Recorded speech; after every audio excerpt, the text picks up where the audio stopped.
Donc, la voiture a 3 systèmes de freinage. Il y a le frein pied.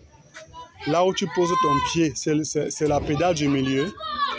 Il y a le frein à main à ta droite, ou le frein de parquage, ou le frein de secours.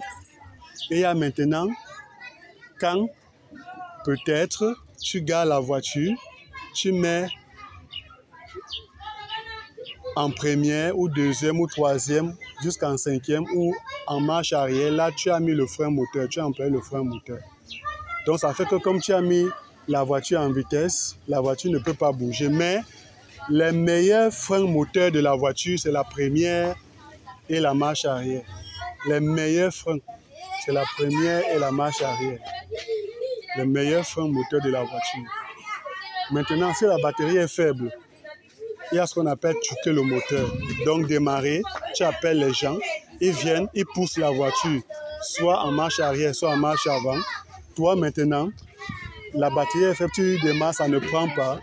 Pour choquer la voiture ou le moteur, comme on dit au quartier, ou démarrer la voiture brutalement, non? Ou choquer le moteur, qu'est-ce qu'il faut faire?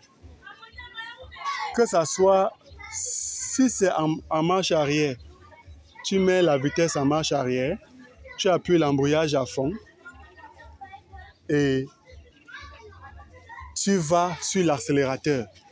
D'accord? Tu accélères rapidement, pap, pap, donc tu appuies, tu laisses. Comme ça, donc tu joues. Pendant ce temps, les gens sont devant la voiture et ils poussent la voiture.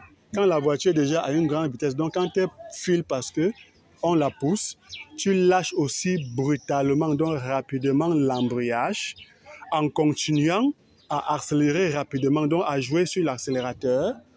Et quand tu vois que la voiture a déjà pris, donc que la voiture ronfle, tu vas maintenant appuyer d'abord sur l'embrayage à fond et tu freines, soit progressivement, soit rapidement, tu vois un peu. Donc c'est un peu ça.